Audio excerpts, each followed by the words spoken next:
Peddi movie guys. ఈరోజు అయితే పెద్ది మూవీకి వెళ్ళాను. చాలా బాగుంది, నాకైతే చాలా బాగా నచ్చింది.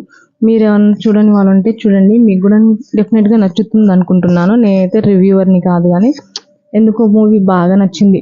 చాలా ఎంటర్టైన్మెంట్గా ఉంది. తర్వాత హీరో కూడా చాలా బాగా యాక్ట్ చేశాడండి. నాకైతే రామ్ చరణ్ యాక్టింగ్ చాలా బాగా నచ్చింది దానిలో. అసలు ఎంత బాగుందంటే అంత బాగుంది, నాకైతే నచ్చింది. మీరు ఎవరైనా చూడని వాళ్ళు ఉంటే చూసి మీకు ఎలా ఉందో నాకు కామెంట్ చేయండి. చూసిన వాళ్ళు ఉంటే